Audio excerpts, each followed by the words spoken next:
Alors, je vais juste vous présenter l'intervenant de ce soir, donc Octave Moreau, qui est donc enseignant d'histoire-géographie, mais également doctorant à l'université de Caen, au laboratoire d'Istémé. Et donc, il va vous présenter cette intervention, et puis je pense qu'il va présenter un petit peu ses travaux de recherche avant. Voilà. Est-ce que vous m'entendez bien? Oui, super, très bien. Merci beaucoup Alain Gilles pour cette présentation.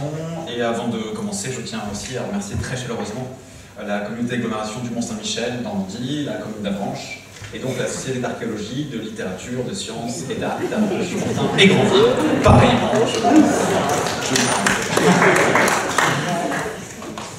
Et j'adresse aussi également mes remerciements les plus sincères à Christophe Rodier, votre bibliothécaire justement de cette société, pour ses nombreuses références, et à Madame Bénédicte Jahan qui m'a transmis le journal de sa tante, Mariette Guéroux, ainsi que les différents témoins que j'ai pu interviewer et rencontrer, qui m'ont partagé leur histoire familiale dans la région.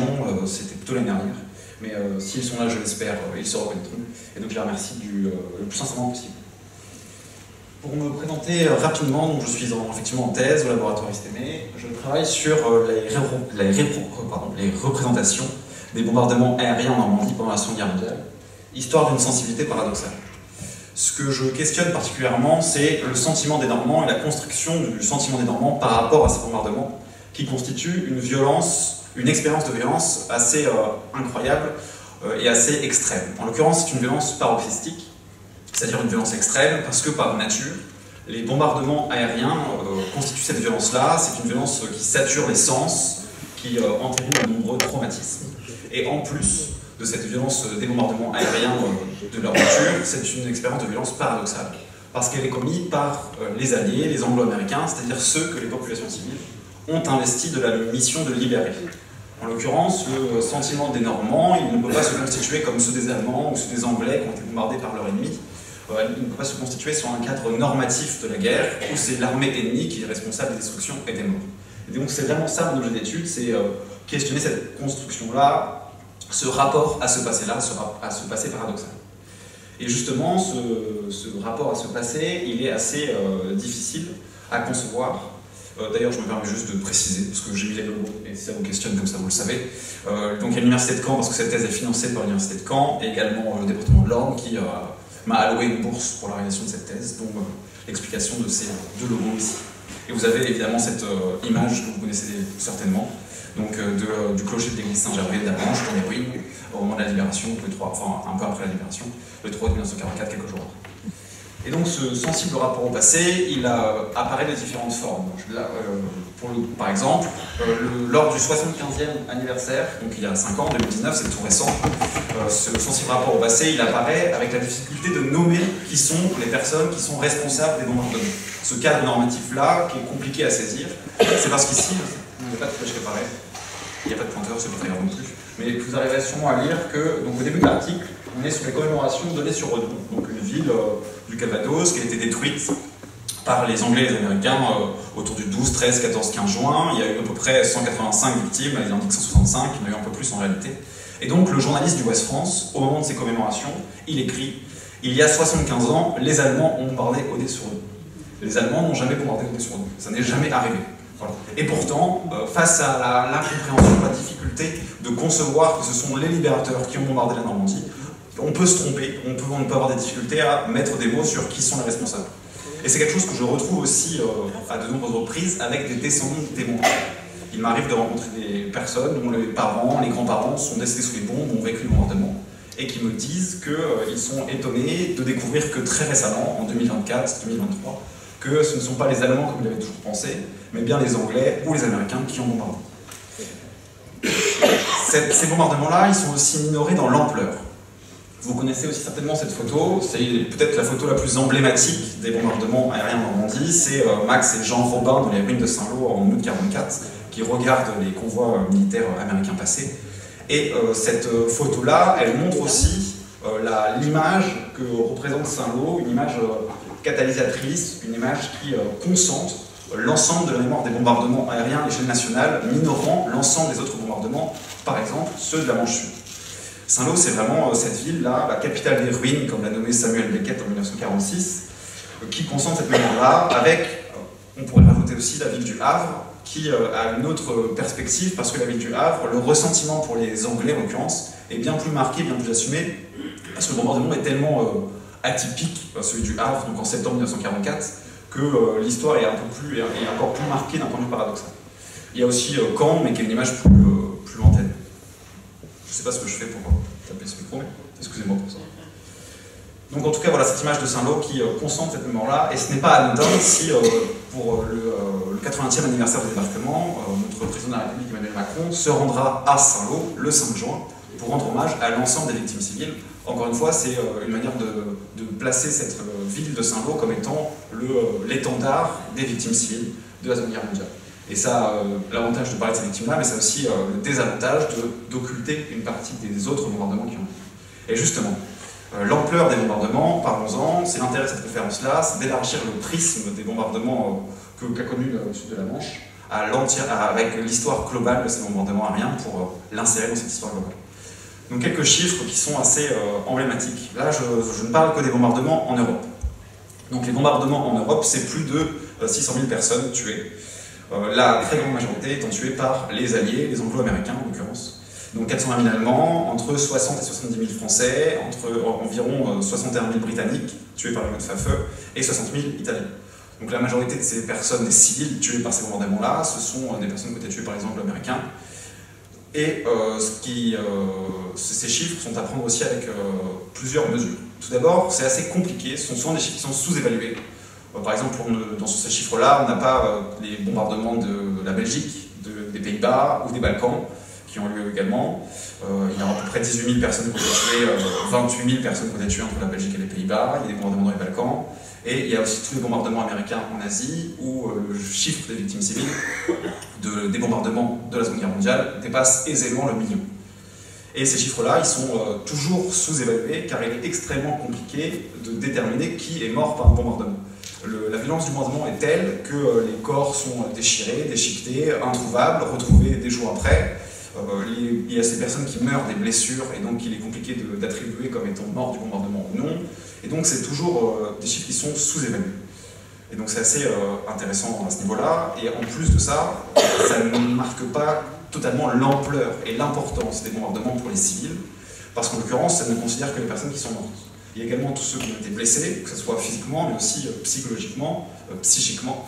Et c'est assez important également toutes les personnes qui ont vécu les bombardements, les alertes, ou qui ont perdu des proches ou des connaissances. Pour saisir l'ampleur de ces bombardements-là, à ce 1,5 million de personnes-là, ou à ces 600 000 personnes tuées en Europe, on peut aisément multiplier par 4 ou 5 pour se rendre compte de l'importance des bombardements aériens durant la Seconde Guerre mondiale en Europe. Donc c'est considérable. Plus précisément, sur la France et la Normandie, donc on a entre 60 000 et 70 000 personnes tuées par les bombardements alliés. Ce sont les travaux du CRHQ, donc l'ancêtre de mon laboratoire, ISTEME, donc le Centre de recherche en histoire quantitative, qui, à partir des années 90, avec l'impulsion de l'Université Interage de Basse-Normandie, a mené une enquête pour quantifier les victimes civiles, exclusivement pour le coup, de la bataille de Normandie. Donc c'est des fameux chiffres qui ressortent chaque année, qui sont assez importants. Donc c'est 13 132 victimes civiles en Basse-Normandie, dont environ 60% sont liées à cause des bombardements, et les 5 600 victimes civiles de Haute-Normandie tuées par les bombardements alliés, donc exclusivement. Moi, dans le cadre de ma thèse, je questionne aussi et je cherche à recenser les victimes des bombardements à partir de l'année 1940, car les bombardements aériens alliés commencent bien plus tôt qu'on le pense. Ils n'attendent pas l'opération Overlord. Dès juillet 1940, Évreux et Lisieux sont bombardés, dès le 17 août, Fécamp et Dieppe sont bombardés, et Le Havre, dès le 15 septembre 1940, connaît de nombreux bombardements, et ça se poursuivra avec une intensité croissante, je vais y revenir, tout au long de la Seconde Guerre mondiale. Et donc on peut rajouter aisément 2000 victimes à ces, grosso modo, 15 000 victimes des bombardements alliés en Normandie. Encore une fois, c'est assez considérable. En ce qui concerne le sud de la Manche, pour resserrer encore plus précisément, le sud de la Manche a été globalement ignoré par les bombardements aériens avant les années 1944. Il y a une vingtaine d'attaques, à partir du 3 juin, avec un mitraillage à Villedieu où 2 personnes sont tuées, jusqu'à la mi-août et donc la libération de Mortain, en mi-août 1944. J'ai recensé, on recense avec le CRHQ, environ 200 personnes tuées par les bombardements anglo-américains, avec comme bombardement le plus important, et vous le connaissez évidemment, c'est le bombardement d'Avranches, donc le 7 juin 1944, à partir de 14h45, où 4 vagues de 6 bombardiers larguent des bombes de 250 kg et tuent 80 personnes. Il y a aussi le bombardement de Saint-Hilaire du Harcouët, le 15 juin, où 21 personnes sont tuées.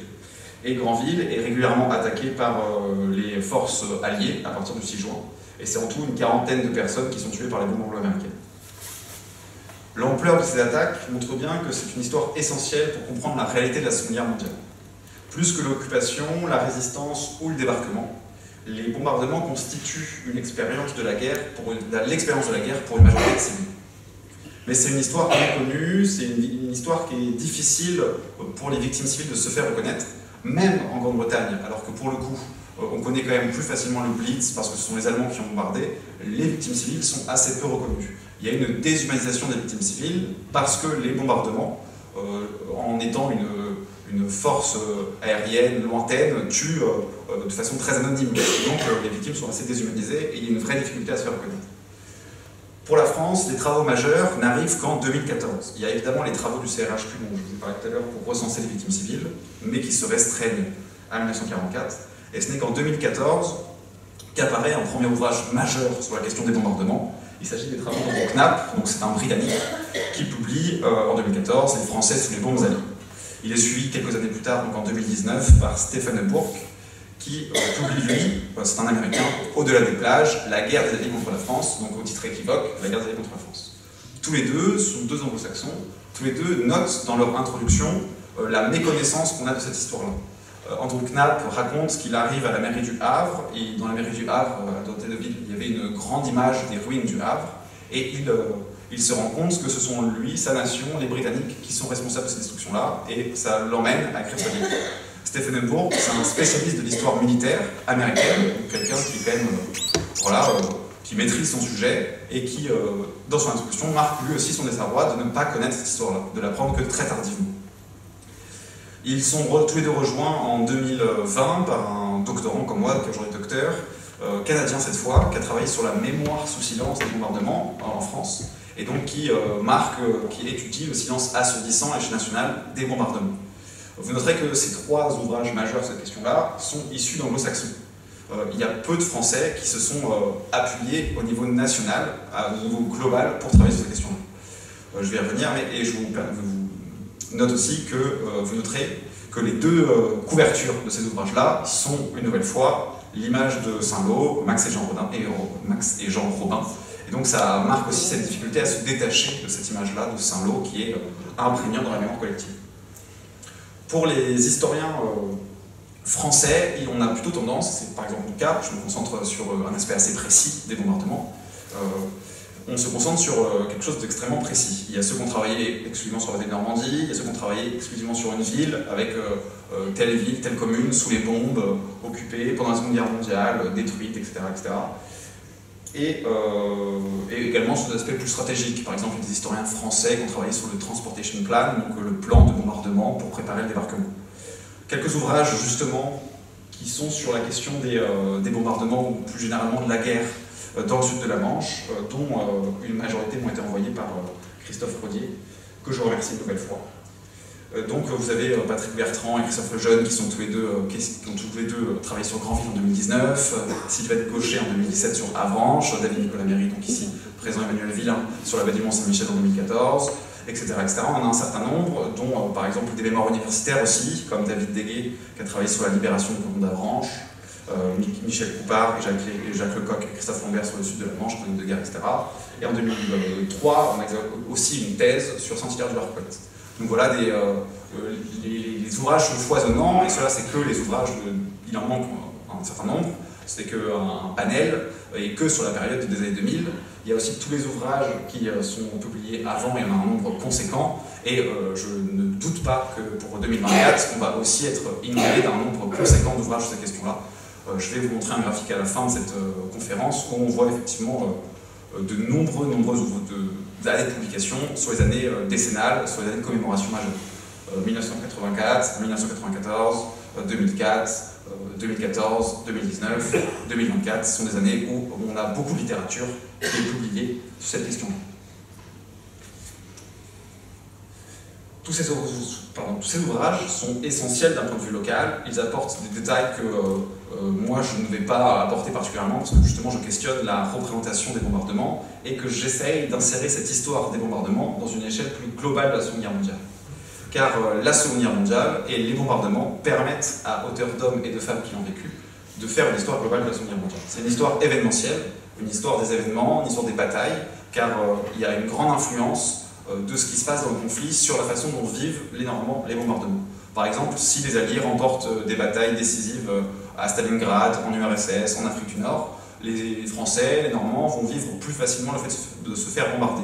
A l'inverse, si les défaites sont récurrentes, sont régulières, les bombardements vont être moins bien perçus. C'est aussi une histoire technique et technologique, parce qu'il y a une avancée, c'est la Seconde Guerre mondiale est une guerre totale, une guerre industrielle, et donc on a un déploiement de l'aviation qui se perfectionne, qui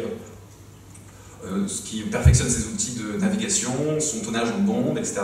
Et de fait, des appareils plus lourds qui bombardent avec plus de bombes, qui sont plus nombreux aussi à bombarder, fait que la perception, l'expérience même du bombardement évolue et est différente en fonction de si on se fait bombarder en 1940-41 ou en 1944. C'est aussi une histoire de l'antisémitisme, et ça c'est plus surprenant, mais c'est aussi le cas, avec par exemple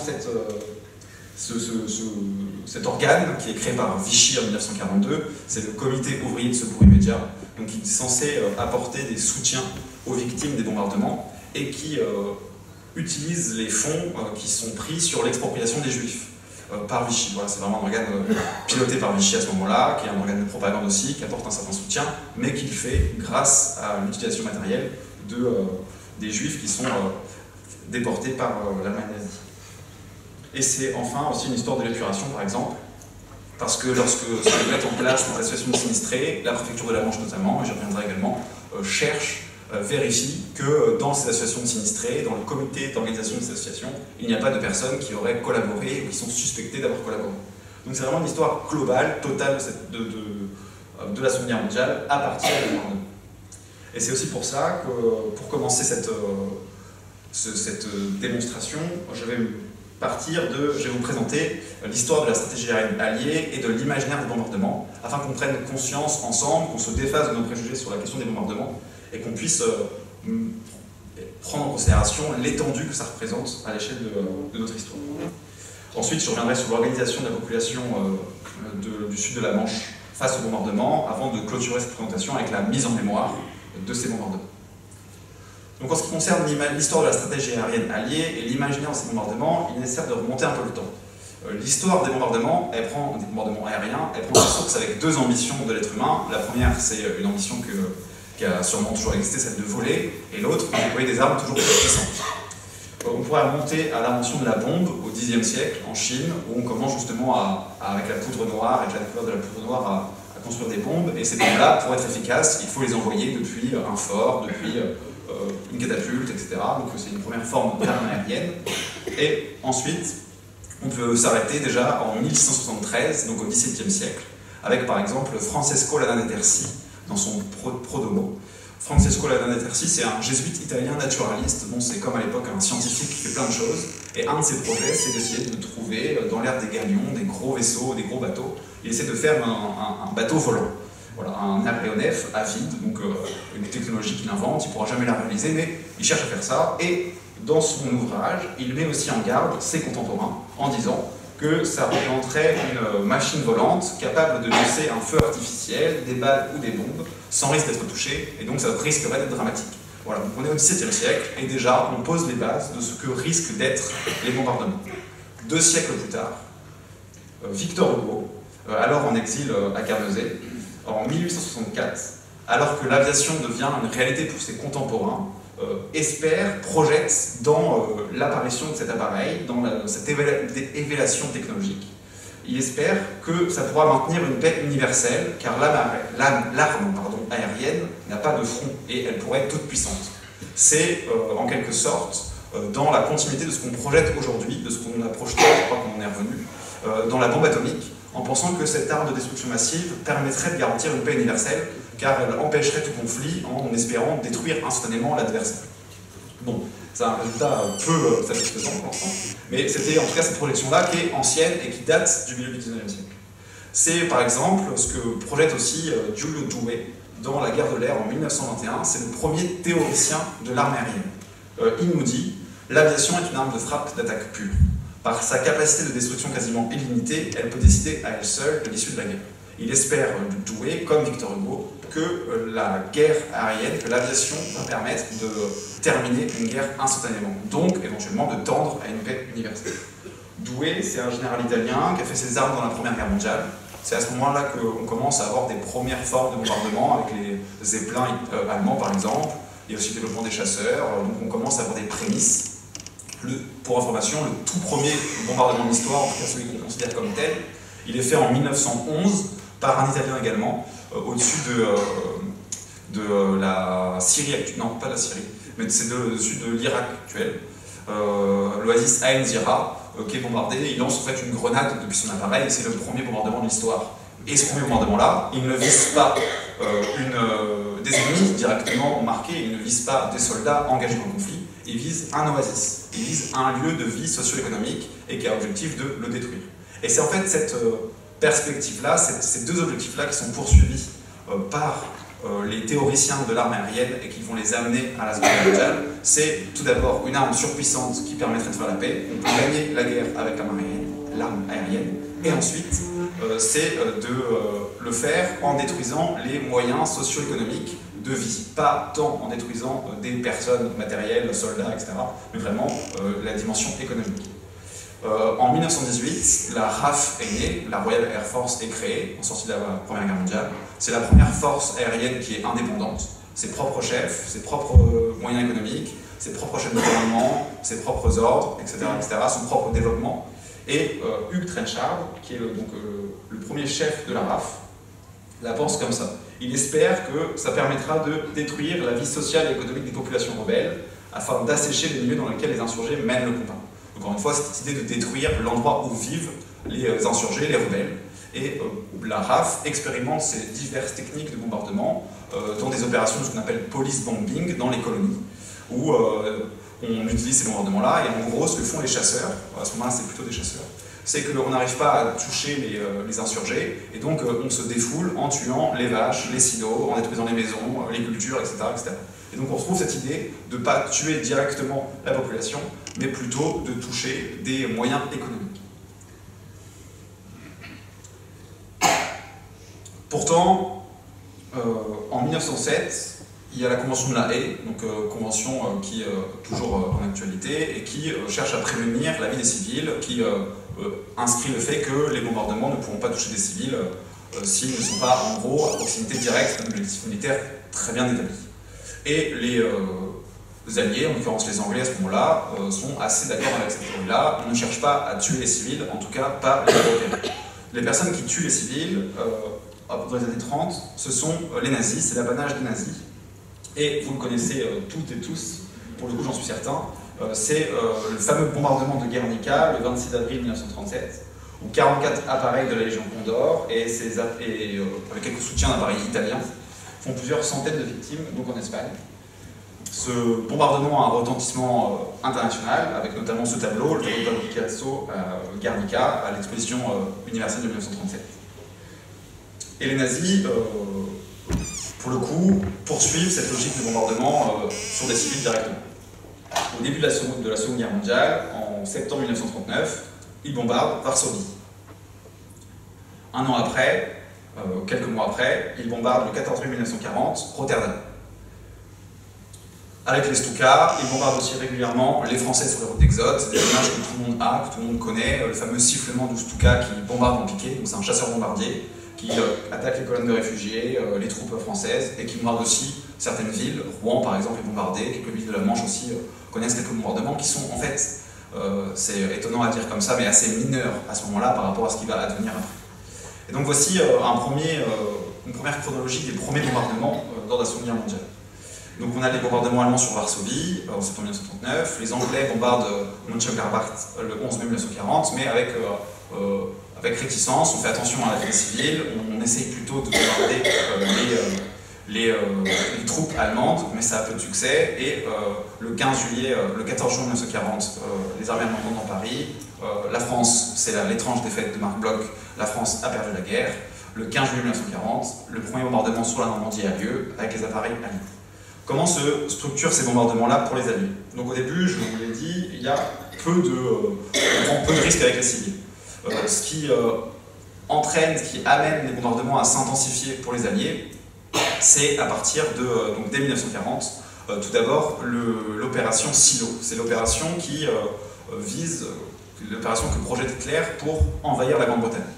Donc les troupes allemandes se massent dans le nord de la France et en Normandie, dans les aérodromes, dans les ports, et donc on commence à bombarder ces endroits-là par les forces aériennes britanniques, par la RAF, parce que ça s'inscrit dans le cadre de la bataille de l'Angleterre finalement, la bataille pour pouvoir continuer la guerre et ne pas se faire envahir par les nazis. En parallèle, il y a le Blitz qui commence à s'abattre sur Londres et les villes normandes, donc c'est des bombardements systématiques, en tout cas en 1940-1941, par la Luftwaffe sur les villes anglaises, et par réponse, dans une logique d'engrenage qui en fait dicte complètement cette histoire-là, les Britanniques commencent à bombarder Berlin et les villes allemandes. Et on a une première intensification à ce niveau-là.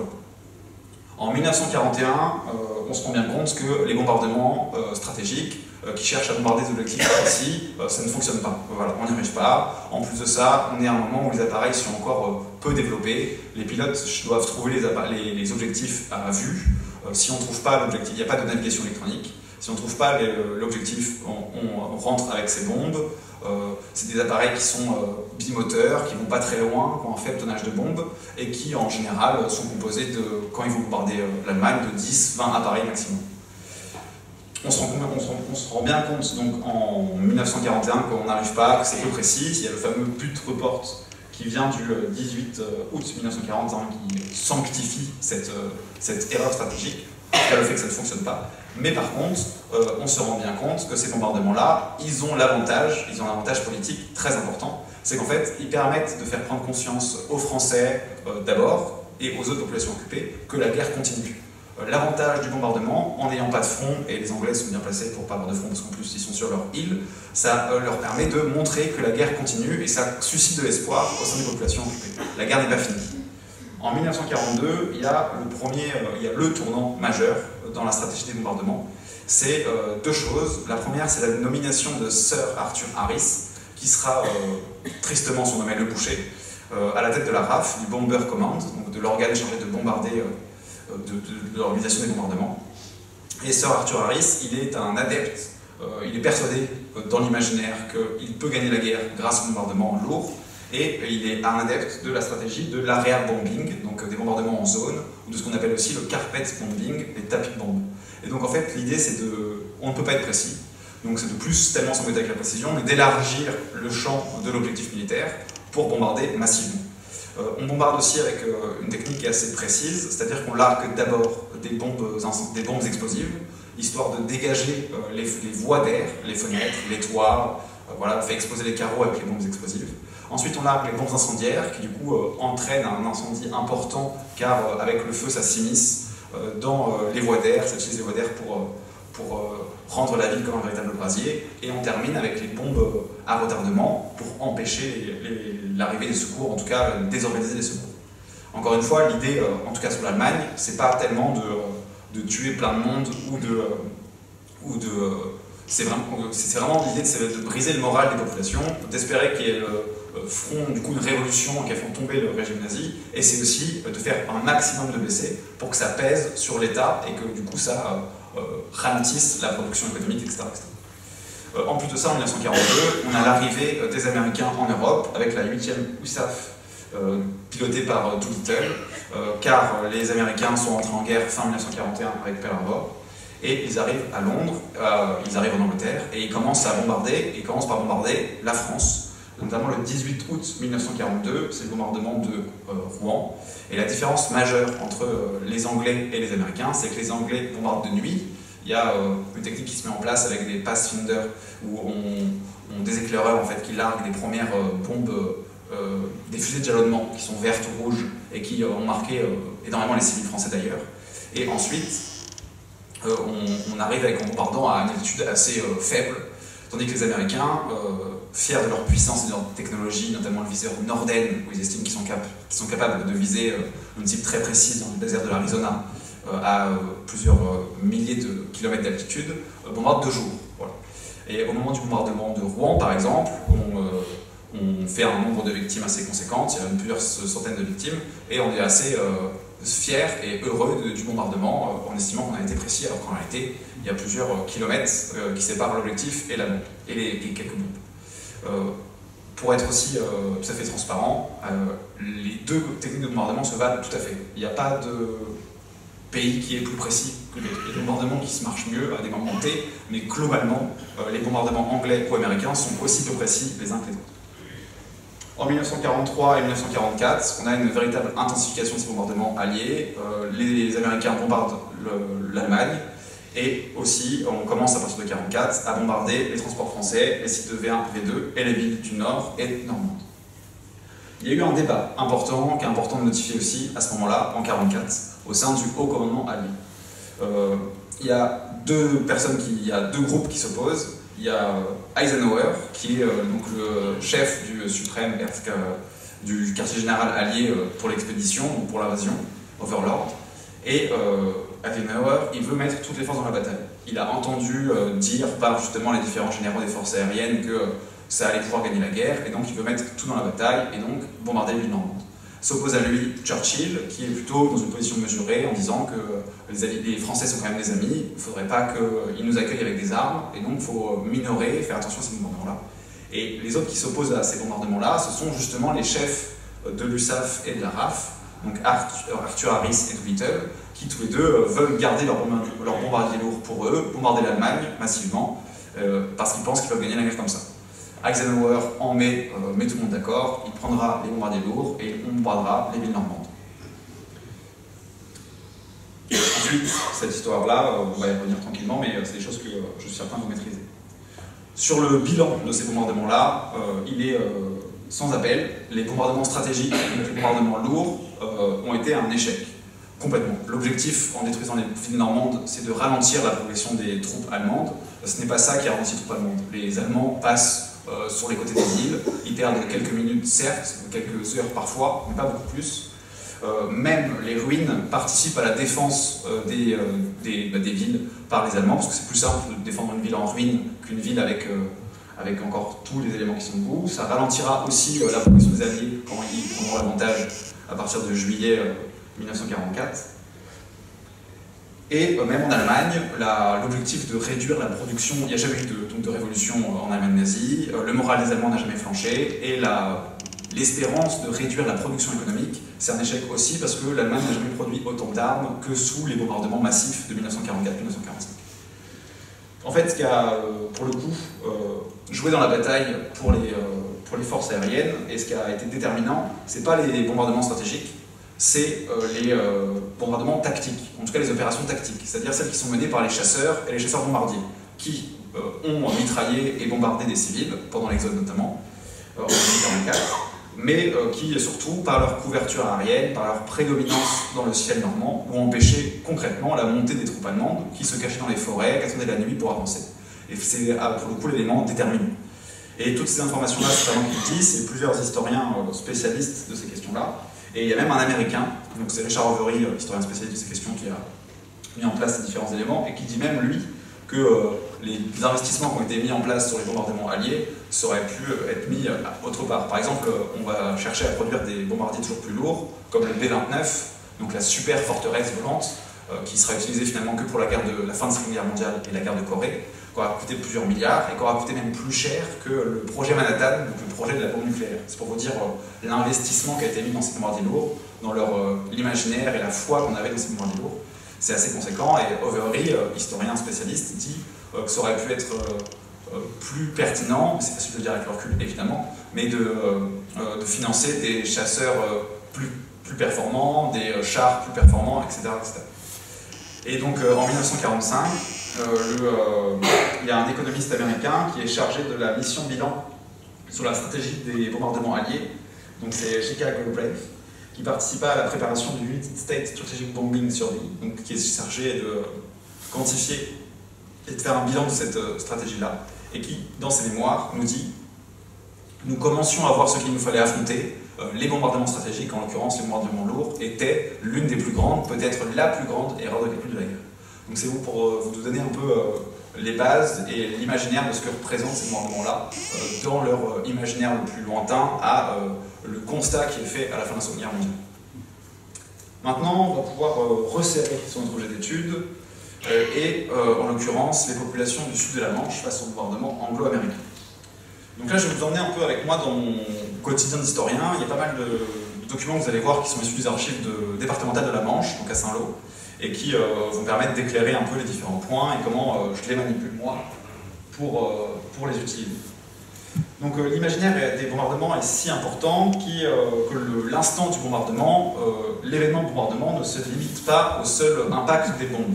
En réalité, la crainte des bombardements est si importante que les civils sont touchés par cette crainte-là, par cette histoire des bombardements, très tôt avant le début de la Seconde Guerre mondiale, et ils le seront encore très longtemps après, que ce soit par exemple les traumatismes qui sont perdurés, voire les traumatismes génétiques qui ont pu avoir lieu. Et on peut notamment voir ça avec le cas de la défense passive. Donc vous avez ici une affiche qui date de 1939, qui est tout à fait lisible, mais qui, je pense que vous arrivez à lire le titre. Donc c'est mesures de protection contre les effets des bombardements aériens, donc édité en 1939, et qui en gros donne des divers éléments, diverses attitudes à avoir en cas de risque des bombardements. Donc en l'occurrence, les bombardements qu'on attend ici, qu'on craint, ce sont ceux des Allemands. Mais les mesures vont sensiblement ne pas bouger. Et donc la défense passive, cette affiche date de 1939, elle se structure dès les années 30. Par exemple, en 1933, le préfet de la Manche informe le sous-préfet de Coutances qu'un hôpital Z à destination des personnes gazées devrait être installé à Avranches en cas de conflit. Parce qu'une des grandes craintes, donc là on est en 1933, une des grandes craintes des autorités françaises, et c'est l'imaginaire de bombardement qui revient de la Première Guerre mondiale, c'est l'utilisation de gaz, le gaz moutarde par exemple, qui a été utilisé dans les tranchées, et que ce gaz-là, il soit utilisé aussi par des bombardiers sur les villes normandes. Et donc on projette de créer un hôpital. Et ça se lit aussi dans, donc là c'est pas lisible, mais ça se lit aussi sur cette affiche où il y a vraiment des mesures à prendre en cas de gazage. Que faire, ne rien toucher, quel type de masque on peut mettre, et quelle attitude il faut avoir si on se fait gazer. Donc la défense passive, pour être encore plus précis sur ce que c'est concrètement, c'est un organe qui est chargé de mettre en place des mesures pour protéger la vie des civils. Elle s'oppose à la défense active. La défense active, c'est ce qu'on connaît pour la DCA, la défense contre avion, c'est ce qu'on connaît avec la flak allemande, notamment qui a pas mal marqué aussi les Français, évidemment. Donc flak allemande, et les chasseurs également font partie de la défense active.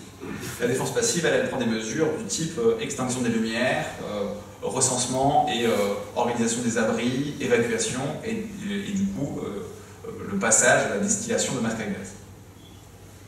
En 1939, la défense passive n'est pas vraiment prête. Les abris ne sont pas tout à fait calés, mais elle est globalement structurée. Et elle est notamment structurée autour d'un directeur qui est inscrit dans la commune.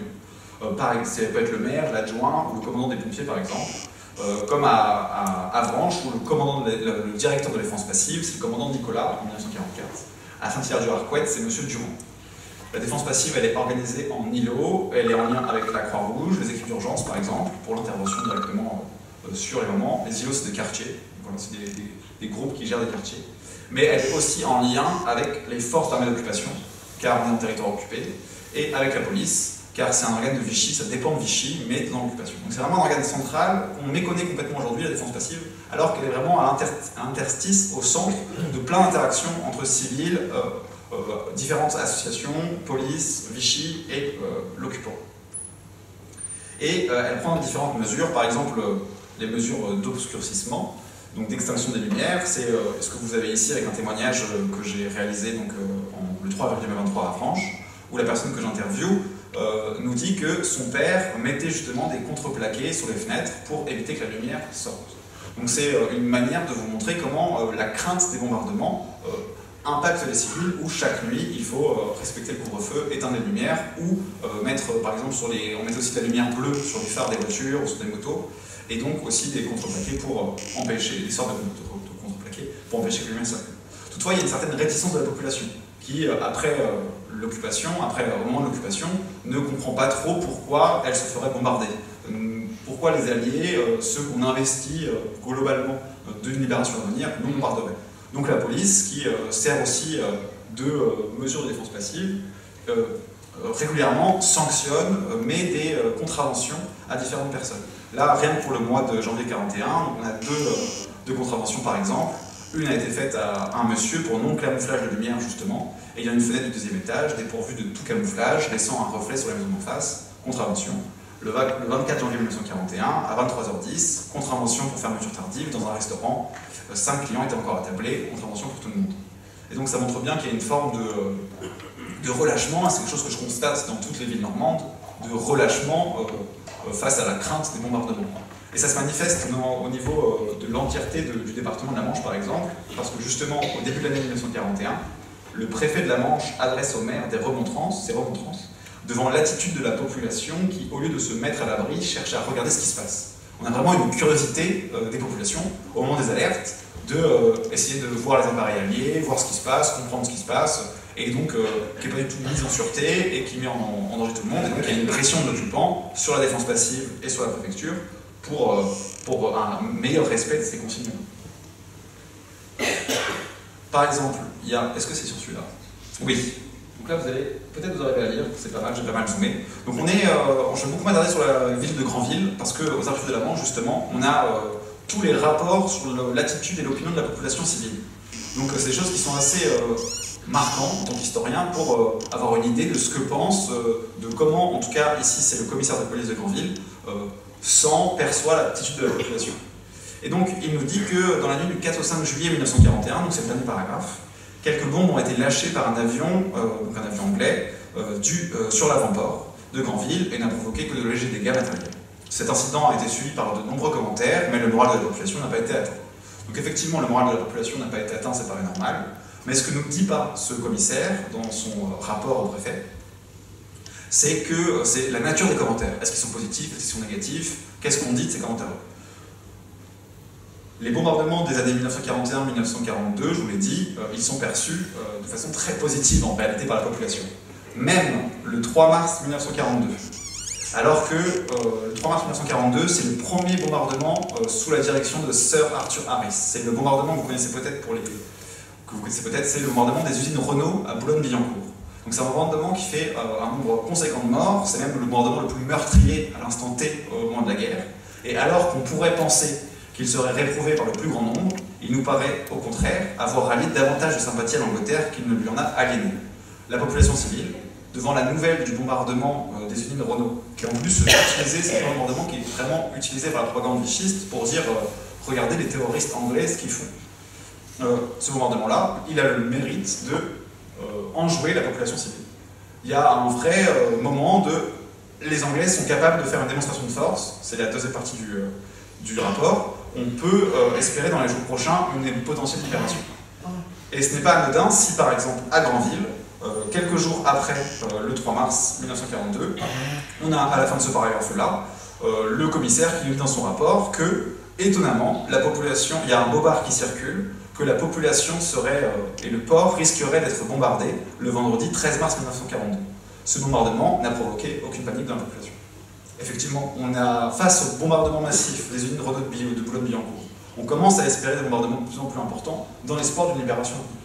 Donc ça marque bien une dualité de perception face à ces bombardements-là, à la fois une absence de crainte complète, et même plutôt l'envie d'avoir des bombardements. Il y a même par endroits des lettres qui circulent et qui remontent jusqu'à l'Angleterre, jusqu'à Londres, où on invite les Anglais à bombarder tel endroit, parce que on sait que les Allemands, c'est une usine qui travaille pour les Allemands, il y a un lieu qui protège les Allemands, etc. Mais c'est sur des objectifs très localisés. On sait ce qu'on propose de bombarder. Le bombardement du 3 mars, il cherche à toucher, en partie, en réalité il est peu efficace aussi, les usines qui travaillent, Renault, qui travaillent pour le Troisième Reich. Donc c'est clairement établi, on sait que c'est pour ça, et donc il y a un soutien qui est important, et les victimes civiles, on les déplore évidemment, mais on a conscience que c'est dans une logique guerrière pour la libération. En 1943, la tension augmente entre l'occupant et les populations civiles, d'autant plus qu'on commence à percevoir de nombreuses victoires au sein des Alliés. On commence à voir que l'armée allemande recule en URSS, en Afrique du Nord. Il y a le débarquement en Afrique du Nord, par exemple, qui suscite beaucoup d'émoi, malgré l'occupation de la zone sud de la France. Les alertes sont de plus en plus importantes, mais on commence à sentir qu'il se passe quelque chose, que la lassitude laisse place à de l'espérance de plus en plus marquée. Et en 1944, on commence à avoir une inquiétude qui grandit. Donc on est toujours sur le même rapport du commissaire de la ville de Granville qui nous dit nul ne se croit cependant à l'abri des malheurs pouvant résulter pour notre population d'une tentative de débarquement des forces anglo-saxonnes. La question d'évacuation inquiète. Parce qu'on a vu que dans le nord de la France, puis quelques semaines après à Cherbourg, il y a des évacuations, les civils commencent à craindre à Granville qu'eux aussi risquent de se faire évacuer. On est sur une zone côtière, il y a eu en plus plusieurs mesures qui ont été mises en place, plusieurs lignes qui ont été mises en place par les Allemands pour se dégager le front de mer en cas d'invasion, pour les fameuses opérations Todd, la fameuse forteresse Europe, et on commence à craindre cette évacuation. Les alertes sont fréquentes, et le commissaire nous dit qu'il n'est pas assuré que si la région n'a pas connu de bombardement pour le moment, très peu, que ça risque de changer. Il y a même, d'ailleurs je ne voulais pas noter, mais en novembre 1942, donc on remonte un peu en arrière, mais le 20 novembre 1942, il y a 2 civils qui sont tués à Granville par le mitraillage d'un appareil anglo-américain autour du port. Et ça ne suscite pas de critique particulière non plus, parce qu'on est toujours dans cette logique-là d'espérance de libération. Et donc en 1944, et là on est en mai 1944, c'est donc le dernier rapport de ce commissaire à Granville. On prend conscience des bombardements qui sont de plus en plus importants, chacun devant les bombardements répétés, le nombre de victimes qu'ils occasionnent, et surtout l'imminence des opérations militaires de grande envergure. On sait que ça arrive, on ne sait pas où, c'est la grande crainte, où est-ce que le bombardement va avoir lieu, mais c'est sur toutes les lèvres, et tout le monde a bien conscience qu'on s'en rapproche. En tout cas, espère, mais bon, en même temps, pour être tout à fait honnête avec vous également, depuis 1942, depuis 1941, 1940, on espère un débarquement à venir. Mais là quand même, l'intensification des opérations fait qu'on espère que ça va arriver. La population s'inquiète des conséquences sur le ravitaillement d'une telle opération. Mais par contre, à tort ou à raison, la population s'estime quelque peu à l'abri des bombardements. Ceci parce que la gare et le port de Granville servent beaucoup au ravitaillement des îles anglo-normandes. Pour le coup, les Granvillais et les Granvillaises ne se pensent pas à risquer un bombardement. C'est une attitude, cette non-inquiétude face au bombardement, qui est partagée sur l'ensemble du territoire français. C'est pas du tout une spécialité du sud de la Manche. Il y a vraiment une non-crainte globale face à ces bombardements-là. C'est ce qu'on appelle aussi le sentiment, le biais d'optimisme. C'est un sentiment psychologique qui fait qu'on espère toujours quelque chose de plus positif plutôt que quelque chose de négatif. On espère toujours que ça arrivera à l'autre plutôt qu'à nous. Et donc on est plutôt dans cette dynamique-là. Et ça se ressentira jusqu'au dernier moment, parce que on arrive tout doucement au week-end du 3 au 4 juin, mais avant ça, je vais juste dire un mot sur... là, je suis concentré sur Granville. C'est certainement, à quelques détails près, la même chose pour Avranches, Saint-Hilaire du Harcouët, pour la région, pour la proximité géographique, et par le fait qu'on est sur des sensibilités pareilles à l'échelle de la Normandie et de la France. Ce qui diffère, c'est les périodes et les contextes propres à chaque commune par rapport aux troubles avec l'occupant. Par exemple, le 5 mars 1943, il y a 2 dames qui sont arrêtées par les Allemands pour avoir fait la quête afin de déposer une couronne de fleurs à 5 aviateurs britanniques qui ont été enterrés quelques jours plus tôt après avoir été abattus.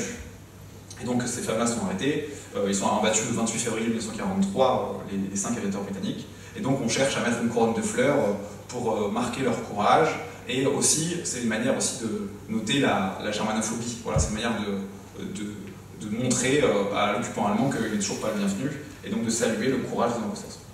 Et donc ces différents événements, cette non-crainte des bombardements, alors que les villes comme Granville, Saint-Hilaire, Avranches, etc., n'ont pas connu de bombardement massif, nous amène au week-end du 3 à 4 juin. Donc le 3 juin, c'est les oraux du bac. Le 4 juin, il y a de nombreuses communions dans les différentes villes normandes. Et le 4 et 5 juin, il tombe sur Avranches, notamment, des tracts. Un certain nombre de tracts sur la commune et en périphérie. Et si certains paniquent, pour le coup, on commence justement dans cette logique-là, comme Henri Lejean de Marseille-les-Grèves, qui dormait après avoir reçu chaque tract avec une quarantaine de personnes dans le chemin de la Creux, un abri de fortune. Il y a aussi, à ce moment-là, des personnes, et notamment les anciens poilus, qui mettent leur expérience de combattant en service de la population en creusant des tranchées à divers endroits, dans divers jardins, dans divers lieux reculés, dans l'attente d'éventuels bombardements. Et pareil, on commence à, face aux évacuations, aux menaces d'évacuation, on commence à préparer son pactage. Il y a beaucoup de familles qui, sur le pas de la porte, ont déjà les sacs de prêt au cas où il devrait se passer quelque chose de dramatique. Mais face à ces tracts-là, il y a une majorité de la population qui n'est pas particulièrement inquiète. Par exemple, Marguerite Petier nous dit personne ne prestait souvent au sérieux. La personne que j'ai rencontrée à Avranches me disait aussi c'était pas pour nous, c'est pour les gens d'à côté. En tout cas, c'est comme ça qu'on le perçoit, on a la sensation que c'est pour quelqu'un d'autre. Ou j'en sais bien, à ma connaissance, une seule famille avranchinaise prit au sérieux cette recommandation. Encore une fois, c'est toujours ce biais d'optimisme qui est pris en considération, et c'est pas propre au sud de la Manche. À Saint-Lô, par exemple, c'est la même chose. On a des tracts qui tombent autour du 6 juin, et il n'y a pas du tout de prise en considération de cet avertissement-là. C'est également le cas qu'on est sur Noir, par exemple. Donc il y en a beaucoup comme ça où on ne les perçoit pas comme tels. Le 6 juin, il y a le premier bombardement sur Avranches. Ça tombe sur exactement la commune de la Cocarde, sur une ferme. Ça fait 5 morts dans la même famille. Et le 7 juin, c'est le fameux bombardement le plus important du sud de la Manche, le bombardement d'Avranches. Et pour ça, je vous laisse avec Ernest Noël, avocat, qui quitte l'audience correctionnelle lorsqu'il entend et voit le drame. Je fais immédiatement demi-tour et presque aussitôt, le bombardement commence. Je me précipite vers l'hospitalier huée chez mon confrère Maître Cruchon, dont la porte est heureusement ouverte. Fracas épouvantable. Le bruit des bombardements, c'est quelque chose de central. Il y a le bruit des appareils qui arrivent, le vrondrissement, il y a plusieurs termes qui sont employés, mais c'est vraiment cette dimension sonore qui est centrale. Puis le bruit des bombes, il y a la vision des bombardiers aussi qui apparaît régulièrement. Et donc lui se réfugie dans la cave avec la famille Cruchon, il entend plusieurs détonations, et au bout de 5 minutes, la question temporelle est aussi importante, ça peut varier très vite d'un témoignage à un autre. Pour certains, ça dure quelques secondes, quelques minutes, ça peut durer plusieurs heures parfois. Les sens sont tellement saturés dans le bombardement aérien qu'on a du mal à saisir combien de temps ça dure concrètement. Le bombardement cesse. Je n'ai qu'une hâte, rentrer chez moi le plus vite possible. En sortant, je me rends compte que le Porsche où il était quelques minutes plus tôt, que je venais de quitter, s'est effondré, tuant et blessant plusieurs personnes. Et là, on imagine du coup les bruits qui résistent, qui opèrent au moment du calme post-bombardement. Souvent, les témoins ont tendance à dire ça, qu'il y a un silence qui apparaît après le bombardement. Certainement qu'en réalité, ça se couple aussi à une multitude de bruits, de cris, il y a le crépitement des incendies qui commencent à apparaître, etc. Il y a beaucoup de choses qui se mettent en place. Et donc on est vraiment sur cette dualité des sens au moment de l'instant du bombardement.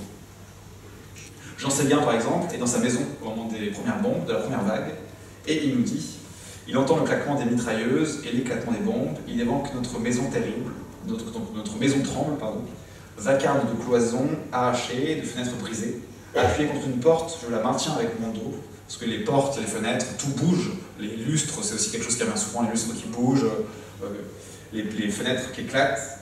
Il maintient donc la porte avec son dos. Au second étage, mes filles sont projetées à terre, tandis que les vitres se brisent de tous les côtés. Donc, la première vague se tue, il y a une relative accalmie, l'incendie se propage, et les secours s'organisent dans l'urgence. Le père de la témoin que nous avons rencontré à Avranches, le fils de Jean Séguin, ou encore Louis Adam, se précipite à l'extérieur de la ville pour porter secours. Pour le coup, Louis Adam, c'est un pensionnaire du lycée d'Avranches qui a passé son oral du bac quelques jours plus tôt et qui, devant le désarroi global, participe au secours qui se met en place. Et donc il nous dit, et de ces nouveaux fracas épouvantables derrière nous, donc c'est la seconde vague, mon camarade se dirige vers la gendarmerie où il y a des amis, je décide de l'accompagner, puis ne sachant où aller, je remonte vers le collège, tout est démoli, les ruines, des secours sont en place, les blessés sont évacués en camionnette, j'apprends que le patron, donc c'était le directeur de son établissement, est mort, il a eu le bras arraché, et son fils Petit Louis, qu'il tenait par la main, a été tué également. J'aide à brancarder les cadavres près d'une école qui est située près de l'église Notre-Dame, faute de civière, on utilise une brouette. Et donc là, on a le chaos, le tumulte des secours qui se mettent en place, le fait de découvrir aussi qu'on a une connaissance, sans être un proche, qui a été tué par les bombes, des enfants aussi. C'est la dimension aléatoire du bombardement qui est peut-être la plus tragique. Les bombes tuent de façon tout à fait indistincte. Il n'y a pas du tout d'égalité des chances à ces bombardements-là. C'est assez aléatoire, voilà. Et donc Petit Louis s'en rend bien compte à ce moment-là, Louis Adam s'en rend bien compte avec la mort de Petit Louis par exemple, ou de son patron. Et donc les secours qui se mettent en place, c'est avec la défense passive dont j'évoquais tout à l'heure le rôle central, avec la Croix-Rouge également et les pompiers. Les pompiers d'Avranches ne peuvent pas du tout éteindre les incendies qui se propagent parce que les canalisations étaient coupées et il n'y avait plus de motopompes. Et donc il y a vraiment aussi une incapacité face à l'ampleur des bombes de pouvoir subvenir aux besoins.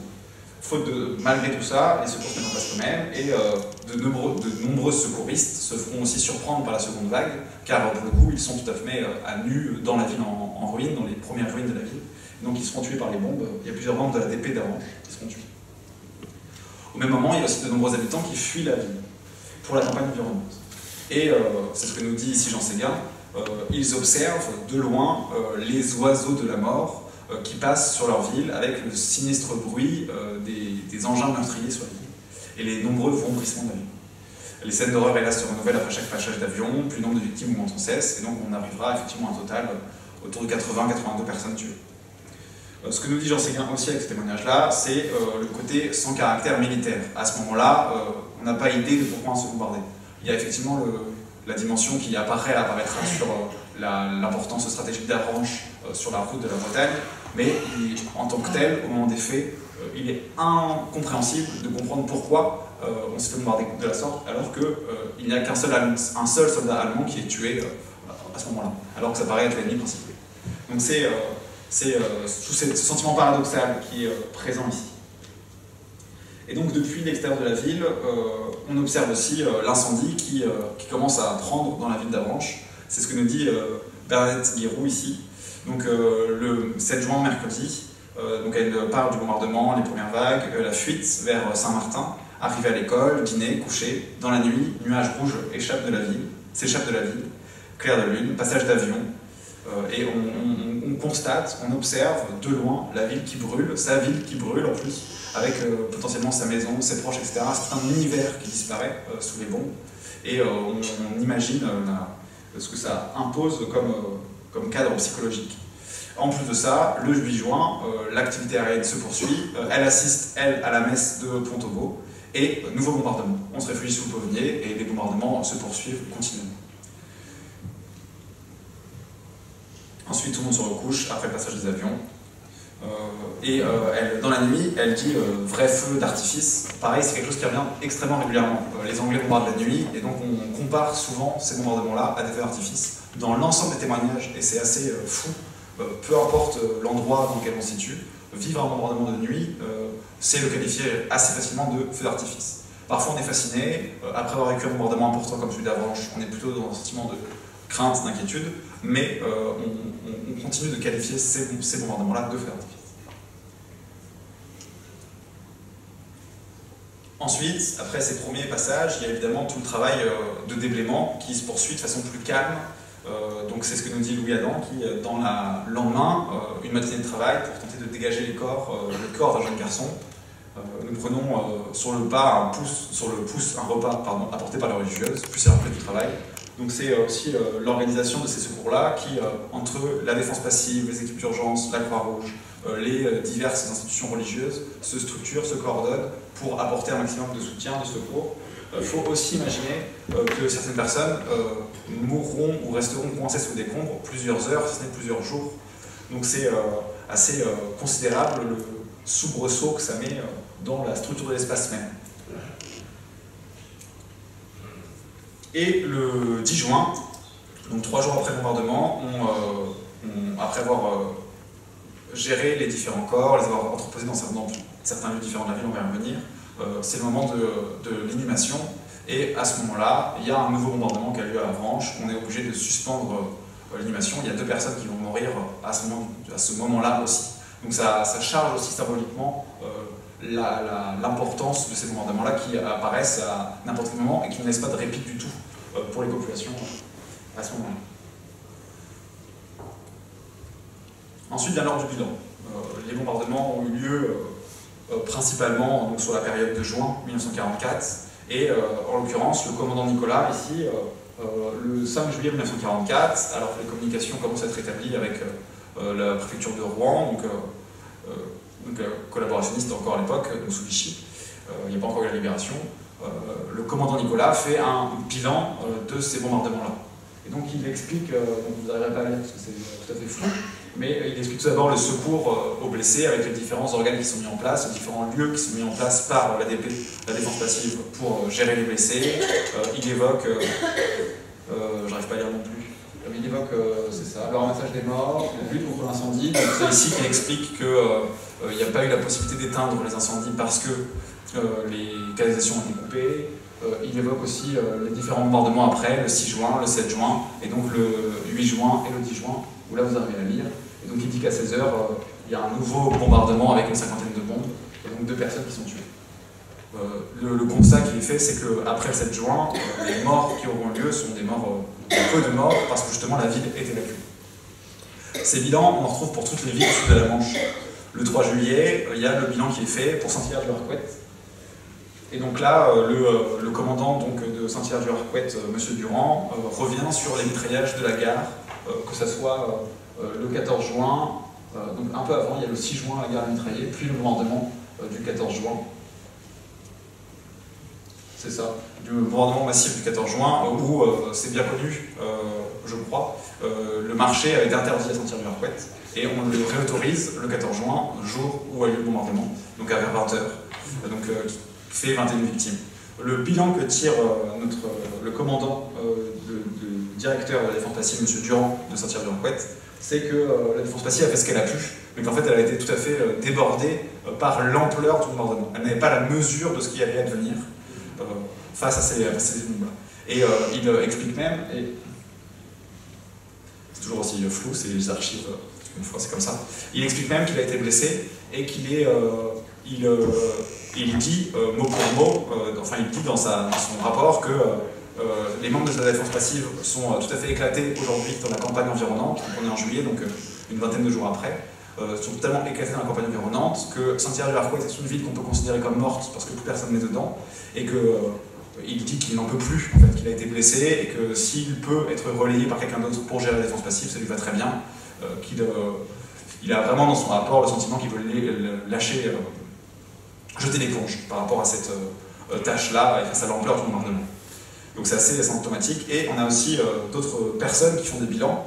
Il y en a plein dans plein de villes qui recensent eux-mêmes les bombardements. Et c'est le cas de Juliette Hubert, donc la mère de Yannick Busson, que j'ai eu la chance d'interviewer donc le 16 juin 2023 à Saint-Père-sur-Mer, et qui recense tous les bombardements de grandes villes à la mer de la défense passive. Ça m'a assez marqué, moi. Donc à la base c'est à la main, puis ça a été retranscrit à la machine à écrire. Et elle recense tous les bombardements de la ville jusqu'à la libération, donc le 30 juillet et 31 juillet, 30 juillet et 31 juillet, où il y a les derniers combats et l'arrivée des Américains à Granville. Et donc c'est assez symptomatique. Voilà. Elle évoque aussi le bombardement allemand qui a lieu le 1er août, donc le lendemain, à 23 h sur Saint-Père-sur-Mer. Et il y a tous ces éléments qui sont mis en place. Elle évoque aussi, je sais, le 26 juillet, le 25 juillet, l'opération Cobra, où elle marque la densité aérienne dans le ciel normand, donc l'opération Cobra qui est un moment important aussi, et où vraiment il y a plusieurs milliers d'appareils qui défilent en masse. Et donc on arrive au moment où on commence à libérer ces villes en ruine, et donc il y a plusieurs témoignages où on a les derniers combats et le moment où apparaissent les Américains.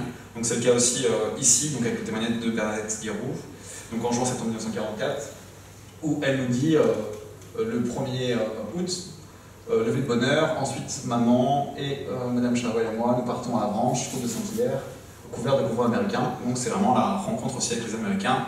Après le déjeuner, nous repartons à Avranches pour aller au Carmel, mais on fait demi-tour parce que des avions, et à un moment des combats aériens, des bombes, et elle dit à un moment qu'elles acclament les Américains, je ne sais plus où c'est exactement dans le passage, grosse bombe, ah voilà, c'est ça, c'est donc le 31 juillet, grosse bombe, mitraillage, incendie sur Saint-Quentin, et dans la campagne, vers 5 h, annonce que les Américains défilent sur les routes, j'y cours, dans... voilà, c'est différents éléments qui apparaissent avec l'arrivée des troupes alliées. Ah si, voilà, je l'ai trouvé, pardon, excusez-moi, je commence à fatiguer aussi. Route de Saint-Hilaire, couverture de convoi américain jusqu'à 1h30, nous acclamons, jetons des fleurs. Voilà. Donc c'est vraiment la joie qui est marquée là de l'arrivée des Américains. Joie qui n'est pas feinte du tout, il y a un vrai soulagement des populations normandes face à l'arrivée des Américains, mais il y a aussi un sentiment qui est plus terni à plusieurs moments. C'est par exemple le cas ici de M.L. qui écrit une lettre donc plus tard, le 25 novembre 1944, où elle évoque les destructions des villes, la destruction des différents bâtiments de la famille, et ce qui est totalement absent de son discours, c'est justement cette arrivée des troupes américaines qui n'apparaissent pas du tout. Elle nous dit donc elle a des voisins de la famille qui ont eu leur maison totalement inhabitable, qui ont pu récupérer certaines choses, qui sont réfugiés. C'est des sinistrés totaux, il y a des sinistrés totaux, il y a son père qui est allé voir, qui a recensé les dégâts de la maison, les carreaux brisés, etc. etc. Mais dans ce discours-là, il n'y a pas du tout de place aux Américains. Ça marque aussi un effacement de cette, pas un ressentiment, mais en tout cas voilà, une difficulté, une sensibilité complexe face à cet événement-là. Alors que ça pourrait constituer un événement majeur et important, et ça a été pour plein de monde également. Maintenant que les villes du sud de la Manche sont libérées, après quelques bombardements allemands, il y a évidemment la contre-attaque de Mortain, et divers bombardements, il y a aussi à Granville, en 1945, ça a été 1945, une offensive qui est menée par les troupes allemandes qui étaient sur les îles normandes. Donc il y a encore des combats qui ont lieu, mais globalement on se tourne vers... Ah, c'est bon, tout va bien. On se tourne vers un futur et la reconstruction. Et les travaux de déblaiement, ça marque aussi l'importance des dégâts engendrés par les bombardements. Les travaux de déblaiement continuent et se poursuivent longtemps. Là, c'est un extrait d'un article du Ouest France du 3 septembre 1944, donc c'est le numéro 24 du Ouest France, qui vient tout juste de réapparaître. Et donc, on informe qu'il va y avoir des travaux de déblaiement dans la rue pendante. Ils commencent aujourd'hui, samedi, et les personnes qui souhaitent y participer ou récupérer des choses sont invitées à venir. Pour les sinistrés, il y a aussi la collecte de vêtements, d'objets de DVR qui sont faits donc par l'entraide française, et donc c'est un moyen de subvenir aux besoins des sinistrés qui ont tout perdu pour certains dans les bombardements, dans les combats. Il faut aussi noter la solidarité avec les autres associations comme la Croix-Rouge, qui est toujours centrale, très importante, qui poursuit son travail de soutien, et aussi les institutions religieuses qui font beaucoup de dons, qui apportent un soutien divers et varié. On enregistre des dons aussi régulièrement. Les institutions cherchent à faire un bilan de ce qui s'est passé. C'est le cas à Granville avec ce bilan. Donc, la première page, c'est sur l'entièreté de la guerre, notamment la place de l'occupation, les Allemands, quand est-ce qu'ils sont arrivés, les combats, etc. Et la seconde partie, la deuxième page ici, c'est exclusivement sur les bombardements. Le nombre de bombardements qu'a connu la ville, le nombre de morts éventuels, etc. etc. Donc c'est une première mise en mémoire, une mise en récit aussi, pour avoir une idée de réellement ce qui s'est passé face à ces bombardements-là. Et donc on a d'ailleurs ici sur la deuxième page le fait divers qui est considéré comme tel, donc c'est cette attaque sur Granville en 1945. C'est vraiment un rapport sur la situation économique et morale de la ville. On a aussi, à ce moment-là, en 1945, au sortir de la guerre, les associations de sinistrés qui se mettent en place. Donc ces associations de sinistrés, c'est quelque chose qu'on méconnaît aussi quand même globalement, alors que, comme la défense passive avant les bombardements, c'est vraiment la continuité de cette histoire des bombardements et de l'impact des bombardements après l'événement en tant que tel. Il s'agit donc d'associations qui sont régies par le ministère de la Reconstruction et de l'Urbanisme, qui naît fin 1944, et qui visent, ça c'est les statuts globaux, mais certaines associations tentent de les détourner un petit peu, mais qui en gros doit servir à appuyer les sinistrés dans leur quête de dédommagement, et vraiment les défendre leurs intérêts face aux diverses législations qui vont être mises en place, et les différents acteurs. Donc vraiment c'est des associations qui sont centrales, et il y en a beaucoup. C'est le cas par exemple ici, il y a celle d'Orange, de Granville, de Saint-Hilaire-du-Harcouët, de Bressé, de Pontorson, de Lyon, de Juvigny-Traître. Il y en a beaucoup, et elles sont formées d'adhérents et d'adhérentes qui, pour être adhérents, il faut avoir subi des dommages matériels ou immatériels. Je ne vous cache pas que pour l'instant c'est un travail qui est en cours avec cette thèse, mais la question du dommage immatériel me questionne. Je me demande si je suis pas sûr que ce soit des dommages psychologiques, donc je vais tout à fait explorer cette question davantage. Et pour participer à ces associations de sinistrés, donc ces réseaux de solidarité, ces structures de solidarité, il faut s'acquitter d'une cotisation, en général 50 francs, mais les communes, les associations peuvent varier, il peut y avoir différents types de cotisations qui sont mis en place. Donc voici un modèle de statut ici à gauche, c'est celle de Granville, donc c'est à cette forme-là, voilà, il y a quelques rayures, car c'est des statuts qui sont déposés à la préfecture et qui sont validés par la préfecture de la Manche, et la préfecture de la Manche, justement, cherche à vérifier les personnes qui sont dans situation de sinistrés, notamment dans le comité qui est élu pour diriger l'association. Donc c'est en général composé de 12 personnes, avec des statuts sociaux assez divers en fonction des villes, c'est assez intéressant à regarder et à questionner. Et pour le coup, la préfecture de la Manche sollicite les comités locaux de la libération pour s'assurer de la non-collaboration des membres des comités d'association de sinistrés. Dans le sud de la Manche, j'en ai pas trouvé. Pour le coup, il y a des endroits où il y a des personnes qui se font évincer dans la Manche, qui se font évincer des comités parce qu'elles sont suspectées d'avoir collaboré ou elles ont collaboré de fait. Donc c'est aussi cette histoire de l'épuration qui apparaît à travers le prisme des bombardements. Dans la région, l'endroit où on va venir mettre un veto, c'est en tout cas on va qu'il va y avoir une arrestation, c'est au niveau de la personne qui gérait le COSI. Donc vous savez, c'est le comité ouvrier de secours immédiat dont je vous ai parlé tout à l'heure. Donc il y en avait un à Granville, on considère qu'il a plutôt fait son travail correctement et qu'il a apporté du soutien aux victimes civiles, mais son directeur, qui était aussi membre du mouvement social révolutionnaire, donc qui était un parti fasciste collaborationniste, et pour le coup lui arrêté, malgré son... vous voyez, complètement arrêté, voilà. Bien qu'il ait fait partie justement, ça participe à cette épuration globale des personnalités en sortie de la guerre. C'est aussi à ce moment-là qu'il y a les premières commémorations. Et ça, c'est un point important de ma thèse, car c'est un moment où les commémorations, c'est la mise en place de la mémoire, justement. Et à Avranches, le 8 juin 1945, donc, alors que la guerre n'est pas finie, il y a les premières commémorations qui sont mises en place. C'est un peu partout en Normandie, avec le comité du débarquement qui se met en place. Et ces commémorations, c'est l'hommage de la cité à ses morts. Pour inaugurer la mémoire des victimes du 7 juin 1944, monsieur le maire fit l'appel des 92 morts. Donc vous voyez que le chiffre varie, c'est la difficulté de vraiment quantifier le nombre de victimes, 80, 82, 92, qui n'ont pas eu la joie de connaître la libération, et au nom de la cité, il exprima à toutes les familles la sympathie de la population. Des fleurs furent ensuite déposées. En juin 1945, donc un an après les bombardements, les commémorations, il y a deux types. Il y a celles sur les plages qui sont à destination des militaires, mais il y a peu de membres influents. Il y a le ministre de la guerre français et quelques militaires alliés. Mais c'est pas comme aujourd'hui les commémorations internationales.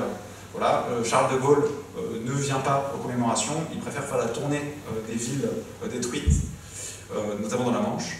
Et dans les villes, justement, dans ces villes détruites, on met une place centrale aux victimes civiles. Elles sont véritablement centrales. Voilà, à Saint-Lô, pour le coup, il y a des grandes veillées qui sont mises en place, à Lisieux, Caen, il y a des messes régulières partout, Coutances, etc. Et à Avranches aussi, il y a une vraie cérémonie à destination exclusivement des victimes civiles du bombardement, qui ont une place centrale dans la mémoire. En 1946, on commence à avoir, non pas un effritement, mais en tout cas une mise en concurrence des mémoires, on pourrait parler de ça comme ça en tant qu'historien. Il y a les requis et les déportés qui aussi prennent une place de plus en plus importante, et donc on fait une cérémonie aux victimes civiles, à la mémoire de la guerre 39-45, et où on parle des requis des déportés, destinés en captivité, puis les personnes tuées au cours du bombardement d'Avranches. On met en place une plaque qui est sur le monument aux morts d'Avranches actuellement. Et donc voilà, pour le coup on entérine dans le marbre les victimes civiles, donc c'est une reconnaissance importante de la ville, en compagnie de toutes les victimes civiles globales. Mais par exemple, là, la question de la Shoah, de la déportation de Lourdes, n'est pas du tout présente, parce que cette mémoire-là n'arrivera que plus tard. Voilà. Donc c'est aussi cette concurrence de mémoire, c'est cette histoire de la mémoire qui est fort intéressante. Et au cours des années, si à Avranches on continue régulièrement, à chaque année décennale, de commémorer le bombardement du 7 juin, il y a quand même un effacement progressif. En tout cas, c'est quelque chose qui apparaît de moins en moins. Avec la reconstruction, on efface les traces de la guerre, on reconstruit les villes, on retourne vers l'avenir, et c'est tout à fait normal. Et donc, en 1974, on commémore à nouveau le 30e anniversaire des bombardements de la ville, et où là, on commence à mettre en place un discours mémoriel aussi pour se souvenir. Voilà, on cherche à vraiment marquer l'importance du souvenir des bombardements. Donc la ville d'Avranches subissait un bombardement sévère qui empêcha pendant de longues semaines le passage des convois allemands. Là, on a une légitimation du bombardement qui est à nuancer, qui montait au front en raison des ruines, obstruant les rues. Nous ne pouvons oublier ceux qui ont fait le sacrifice de leur vie pour qu'apparaissent sur la France et le monde les lueurs tendues de la liberté, de la victoire et de la paix. Et là, c'est à nouveau, on met en place un dispositif narratif qui se construit de plus en plus sur la dimension sacrificielle des victimes. À Saint-Hilaire-du-Harcouët, le 14 juin 1974, donc toujours la même décennie, la même année, il y a 30 ans aujourd'hui, 14 juin à Saint-Hilaire, c'était l'enfer, souvenons-nous, c'était il y a 30 ans. Donc cette injonction à se souvenir de l'importance de marquer cette mémoire-là, qui, on a la sensation que c'est une mémoire qui s'effrite, qui s'échappe, et dont on parle de moins en moins. Et il est vrai qu'au sein des familles, c'est quelque chose qui est assez... il y a deux cas de figure. Voilà. Il y a la famille où on parle de cette histoire-là, on en parle régulièrement, assez facilement. C'est le cas par exemple de la famille d'Édith Busson, que j'ai rencontré à Avranches, qui me disait qu'on parlait facilement de cet événement-là, sans tabou. Et du coup, je pose la question de ce qu'il y a un ressentiment pour les Alliés face à ces bombardements-là. Et lui, il nous disait que son père, oui, plutôt, la sensation que les bombardements américains, c'était au pif. Et c'est quelque chose qui est assez partagé. Quand le ressentiment est assumé ou plus ou moins assumé, on a la sensation que les Américains font plus de casques que de bons boulots, qui bombardent un peu à tout va, dans quelque chose, dans l'image qu'on projette des Américains de toute puissance. Et tandis que les Anglais, on avait plutôt la sensation qu'ils faisaient attention parce qu'ils bombardaient de nuit et donc à altitude plus basse. En réalité, je vous l'ai dit, donc, la précision est somme toute relative, mais il y a ce sentiment-là qui apparaît. Voilà, donc après, c'est un ressentiment qui est toujours difficile à manœuvrer parce qu'effectivement, c'est les libérateurs, ils nous ont libérés et la reconnaissance est toujours là. On reconnaît toujours le fait que les Américains, et c'est normal, et les Anglais ont libéré et on les remercie voilà, à chaque fois. Mais du coup, il y a ce sentiment paradoxal qui est toujours important. Et il y a également les familles où on n'en parle pas du tout. C'est quelque chose dont, voilà, c'est la famille de l'autre personne que j'ai pu rencontrer à Avranches. On n'en parlait jamais, parce que mes parents n'ont jamais dit du mal de personne, des Allemands, des Américains. Et donc je pose la question de est-ce que vous en avez voulu aux Américains du bombardement d'Avranches? Je n'ai entendu personne dire du mal de ça, et bon, Sarrazin, vous savez ce qu'il dit, heureusement que c'est américain, sinon nous sommes tous germains, et c'est quelque chose qui revient régulièrement aussi. C'est une légitimation logique de c'était la guerre, s'ils auraient pu faire autrement, ils l'auraient fait, il y a une certaine forme il y a une forme même très complètement de résilience face à cet événement-là, et c'est tout à fait légitime et normal. Et il est important de souligner aussi que, effectivement, les libérateurs, les alliés, ont mis tous les moyens nécessaires pour la libération, et c'est normal qu'ils aient fait ça au moment des bombardements, de mettre tous les moyens à leur disposition pour s'assurer la victoire potentielle, malgré effectivement les influences stratégiques, tactiques qu'on pourrait qualifier de cette mémoire-là, des bombardements d'Avranches, et du sud de la Manche en général, elle est à mettre en corrélation avec l'histoire plus globale de la mémoire au niveau national. Et donc j'arrive sur la fin de cette conférence-là avec cette histoire, cette mémoire-là qui se développe et qui est venue impacter notre imaginaire et la réalité des faits même face à ces bombardements-là. Cette mémoire-là, c'est la mémoire du débarquement qui prend une place aujourd'hui prépondérante, et ça se construit avec plusieurs étapes. Et une des premières étapes, c'est Le jour le plus long de Daniel Elzanuck, donc en 1962, production américaine, un film à gros budget qui rassemble une cinquantaine de stars hollywoodiennes et internationales, et qui marque l'image du débarquement. On a même, pendant quelques années après, et aujourd'hui j'espère que non, mais en tout cas il n'y a pas si longtemps que ça, on le faisait toujours, on prenait des images de ce film-là pour illustrer le débarquement. Alors que c'est un film, et il faut le prendre comme tel, c'est peut-être un excellent film ou un film qu'on n'aime pas en fonction de nos volontés, enfin la façon dont on perçoit ce film-là. N'empêche que c'était un film, et il y a de nombreux faits qui sont faux.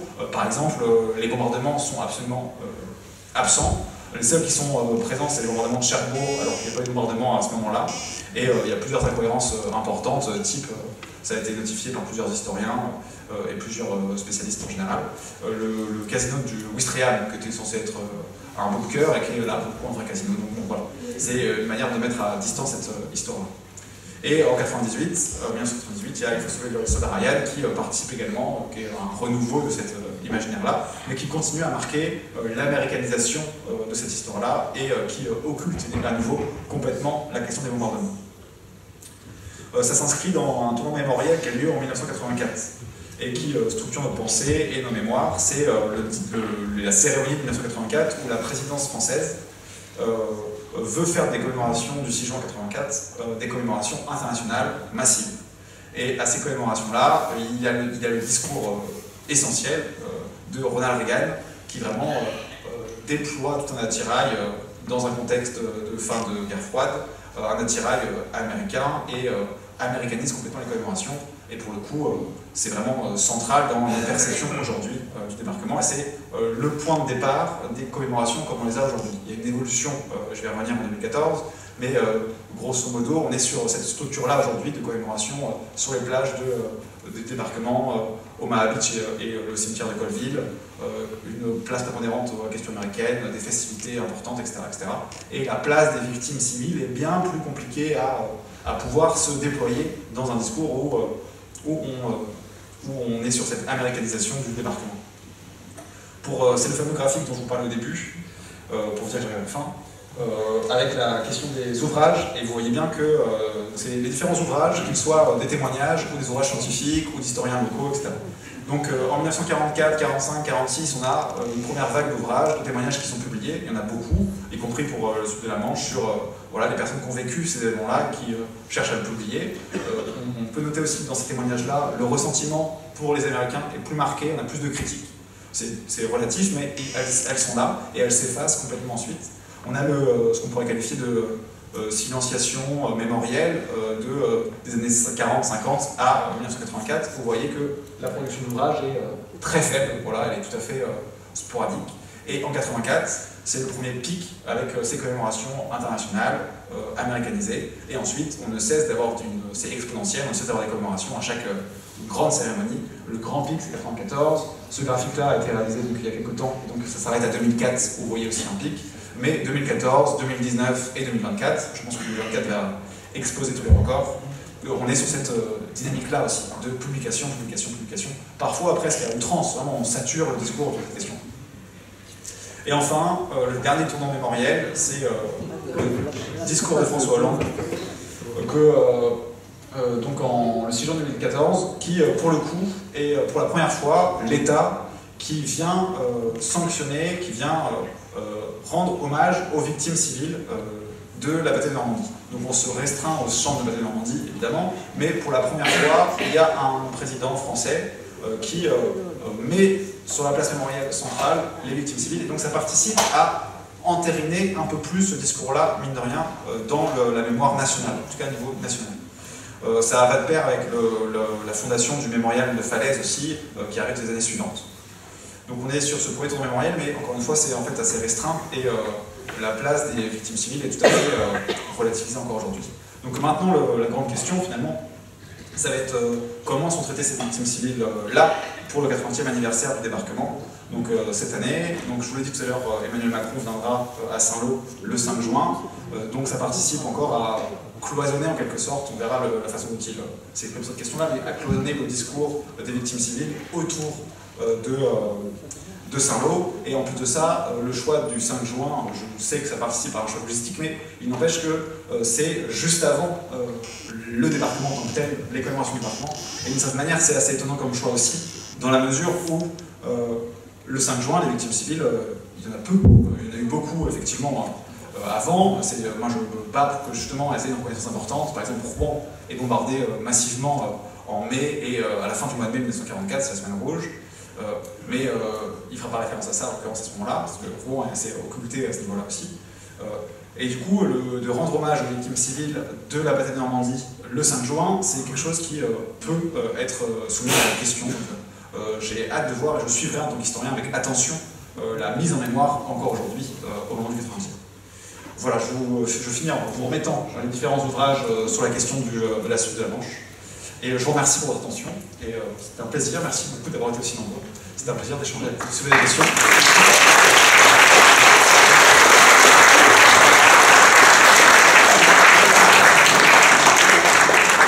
Merci pour cette fresque historique. S'il y a des questions dans la salle, et oui. Merci. Des compliments et un souhait. Compliments pour cette conférence. passionnant de documenter. Le souhait maintenant, c'est, savez-vous s'il existe une démarche analogue à la vôtre relative au débarquement de Provence, éventuellement débarquement américain en Algérie, débarquement en Corse, débarquement en Italie? Merci. Je n'ai pas connaissance de ça. Comme vous, j'espère que c'est des événements qui prendront une place plus importante dans la mémoire et qui, de la même manière que les bombardements, sont assez écrasés. Jean Kellien parle de ça, de vraiment la mémoire écrasée, les mémoires écrasées par la mémoire du débarquement, en Normandie en l'occurrence. Donc j'espère qu'effectivement la Provence et le débarquement d'Afrique du Nord, etc., auront plus de retentissement un jour. On verra aussi avec les commémorations du débarquement en Provence, on verra quelle place ça prend, cette histoire-là. J'espère que, en tout cas, ça arrive. Merci en tout cas pour les compliments. Oui, je vous remercie effectivement pour cet exposé extrêmement riche et détaillé. J'ai une question très précise. Je m'interroge sur le titre d'un ouvrage que vous avez présenté, La guerre des Alliés contre la France. Pouvez-vous m'expliquer? Alors c'est l'ouvrage, en plus, ce qui est assez incroyable, c'est que c'est des termes qui sont employés par un Américain. Il est ici, voilà. Donc c'est Stephen Bourque qui, effectivement, en sous-titre de son ouvrage Au-delà des plages, évoque la guerre des Alliés contre la France. En fait, ce qu'il veut dire par là, c'est que c'est par l'intensité et l'ampleur des bombardements, on pourrait, dans une certaine mesure, presque considérer que c'est une guerre des Alliés contre la France. En réalité, il est tout à fait lucide dans ses constats et analyses sur le fait que s'inscrit dans une guerre des Alliés contre le nazisme et que la France était malheureusement là et que ça a été des bombardements importants à ce niveau-là. Mais au-delà des plages, c'est une manière de sortir de uniquement le débarquement. Et la guerre des Alliés contre la France, c'est une manière approcheuse finalement de marquer l'importance des bombardements sur les victimes civiles françaises par les Alliés. Voilà, donc en fait c'est pas tant un... C'est vrai que c'est un choix de titre qui peut être questionné. C'est pas du tout une volonté de marquer ça comme un fait, mais plutôt vraiment l'idée d'accrocher le lecteur sur l'importance de ces bombardements-là qui sont complètement minorés au niveau de l'histoire française pour les coup. Et dans la Seconde Guerre mondiale. Je crois qu'il y avait une question juste... oui, un peu devant. Merci aussi beaucoup pour l'exposé. Un petit détail, je crois que parmi les tracts qui sont arrivés, beaucoup, à cause du vent, sont arrivés en campagne. Hein, donc tout le monde ne les a pas lus. Alors moi je voulais savoir si vous aviez des détails sur les bombardements à Pont-Aubeau, avec le pont. Oui. Effectivement, il y en a eu, je ne sais plus exactement la date exacte, il y en a eu régulièrement, les ponts ont été souvent bombardés, souvent avec peu de réussite. Et je crois que celui-là n'a pas été détruit du tout. Si, c'est ça, on est d'accord. Il y a pas détruit. Comment? Il y a 2 arches qui ont été... Oui, voilà. C'est tout. Mais, et le pont de chemin de fer, lui, a été détruit. Comment? Oui. Ça, merci. Et effectivement, c'est donc la logique de couper les différents points d'accès des Allemands vers la tête de pont normande. Le problème de ces bombardements-là, c'est qu'ils sont extrêmement difficiles à réaliser aussi. Et on a beaucoup des images de ponts. Je pense au pont de Oissel, par exemple, qui est un pont conséquent du côté en Seine-Maritime, en Seine-Inférieure, où on voit tous les impacts de bombes autour, parce que c'est extrêmement compliqué à toucher. Et donc il y en a eu régulièrement. Après, je ne sais pas si vous voulez... Non, je crois que j'ai le chiffre quelque part qui existe, mais je crois que c'est 3 ou 4 personnes qui ont été touchées à ce moment-là. Peut-être qu'on peut me corriger si jamais je m'égare, mais je crois que ça se situe à ce niveau-là. Parce que j'avais recensé notamment avec les historiens du CRHQ, Jean Kellien, différents historiens, Michel Bourdon, etc. Oui. Oui, mais ce que je dis pas dans cet exposé, et enfin je le dis un petit peu, mais ça mérite d'être aussi appuyé, c'est qu'il y a aussi des bombardements allemands qui existent. Mais la différence avec les bombardements anglo-américains, c'est qu'ils sont inférieurs en termes de nombre, assez largement, et surtout qu'il est bien plus facile, dans la mesure aussi facile, de gérer ces bombardements-là d'un point de vue psychologique, dans la mesure où ils sont réalisés par les Allemands. Et dans ce cadre-là, les Allemands, ça a toujours été, et on les a toujours considérés comme l'ennemi, à part évidemment les quelques partis collaborationnistes qui ont lieu, la majorité de la population, globalement, est anglophile et germanophobe.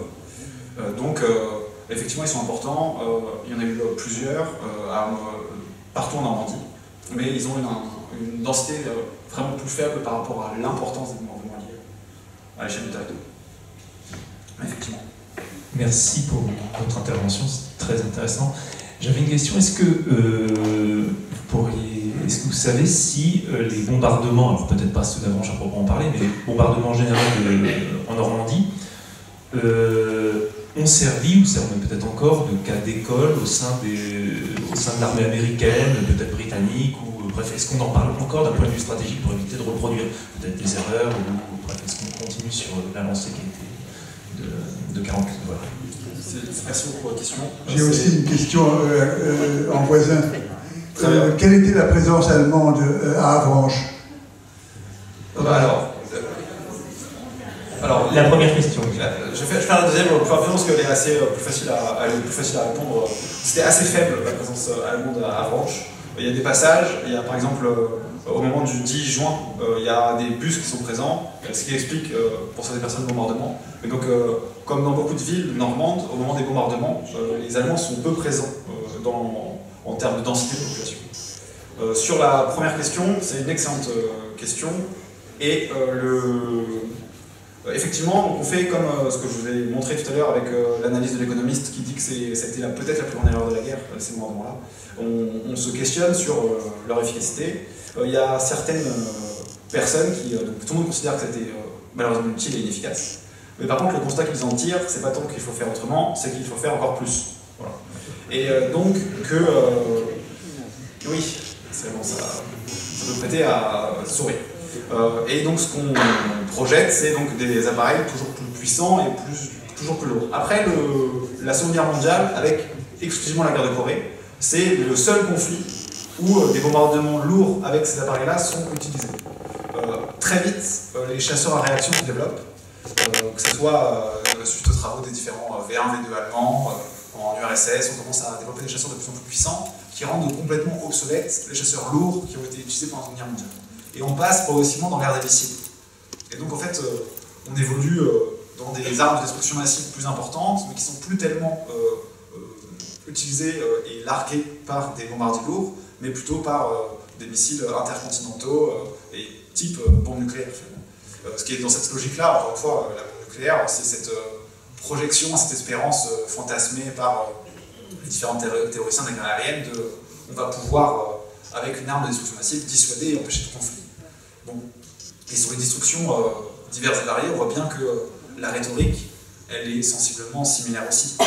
Dès qu'il y a bombardement, il y a dommage collatéral, parce que la précision est quasiment impossible, dès lors qu'en plus, l'outillage qui est utilisé en termes de bombes, il est trop puissant pour être précis et toucher tel terroriste, par exemple, dans un quartier général en Syrie, ou je ne sais qui. Et donc on se retrouve dans cette logique-là où en fait on justifie les bombardements. On voit bien par exemple la guerre, que ce soit en Palestine ou en Ukraine, les ruines. Et d'ailleurs les personnes que je rencontre, les témoins, me disent ça, et nous disent ça, les différents historiens qui travaillent sur l'identité des témoins. La guerre en Ukraine et les bombardements ramènent ces souvenirs-là très vivement, parce que c'est sensiblement la même chose à part la guerre. Là, au moment de la guerre en Ukraine, les Ukrainiens se réfugient dans les théâtres, dans les métros, comme les Normands sous le bombardement, comme les Allemands sous le bombardement allié, comme les Anglais sous le bombardement allemand. Pardon, oui. Et encore deux questions. Pardon. J'ai assisté à un mitraillage de camions allemands par des Anglais, des avions anglais. Et ils tiraient de façon très précise. Et quand il y avait des bombardements, bien, si c'était des Anglais, ça ne faisait pas beaucoup de casse. Si c'était des Américains, alors c'était autre chose. Ouais. Et c'est l'importance des chasseurs, et ça a été assez reconnu. C'est les chasseurs de bombardiers ont été très bien plus précis. Voilà, ils ont parfois bombardé, mitraillé des civils sur les routes, mais je crois qu'il faut bombarder des civils. Effectivement, il y a une question qui est plus importante. J'ai une question, du moins de remarque, dans toute cette histoire de la Seconde Guerre mondiale, et en particulier en Normandie. Je constate qu'il y a très peu d'études, très peu même de recherches, sur la nature réelle de ces appareils qui bombardent. On entend beaucoup de choses, des Anglais, des Américains, des Anglais qui bombardent la nuit, ça on le sait, des Américains de jour, mais on a du mal à caractériser vraiment la nature des bombardeurs. Je ne le donnerai pas. Pour les appareils? Alors, pour les appareils, pour les équipages, je sais par exemple pour Avranches, c'est très difficile de savoir quelle unité a vraiment bombardé, d'où elle décollait, et aussi les pertes.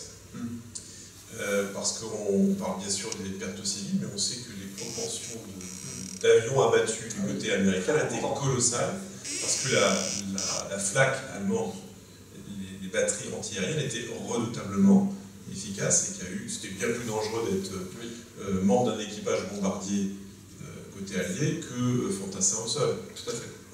Et moi, ce qui m'étonne toujours, c'est que peu de personnes se sont intéressées justement à ces gens qui étaient en guerre et tuaient des civils et accessoirement des militaires, puisqu'on sait que les victimes civiles ont été bien plus importantes que les victimes militaires allemandes fait des bombardements.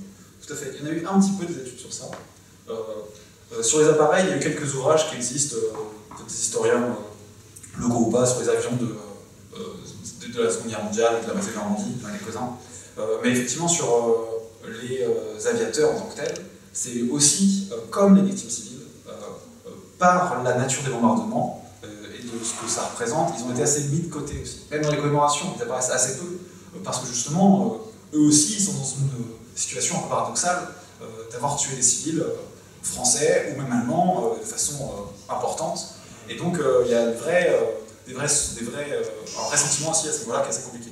Et même, je sais que Richard Avery, par exemple, qui est spécialiste des bombardements alliés au niveau européen, en tout cas, il évoque certaines études qui ont été faites. Et je sais que plusieurs aviateurs ont eu aussi des traumatismes au moment des retours de mission, tout ça, de bien prendre conscience qu'on bombarde des choses qu'on ne voit pas. Et en fait, c'est ça qui est assez compliqué en termes de moments de violence, c'est qu'on tue, on détruit, sans même voir ce qui se passe.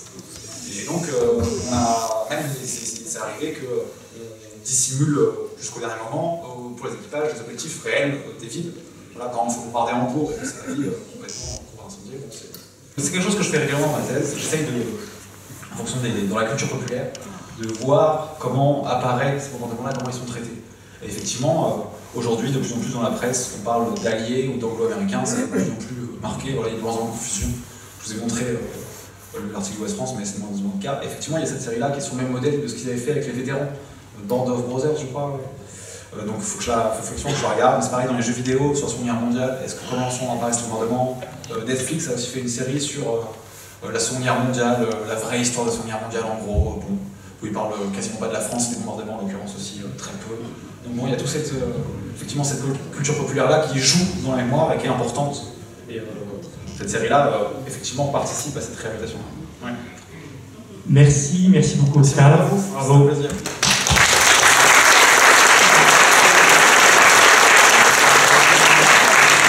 Avant que tout le monde ne parte, samedi matin à la médiathèque d'Avranches, il y aura une autre conférence à 11h, mais cette fois-ci, ce sera Raconte-moi le débarquement. C'est une mini-conférence pour les enfants à partir de 8 ans. Donc on l'a déjà faite à Pontorson la semaine dernière. Donc on le refait à Avranches à 11h. Si vous avez des enfants, des petits-enfants qui souhaitent venir, n'hésitez pas. Voilà.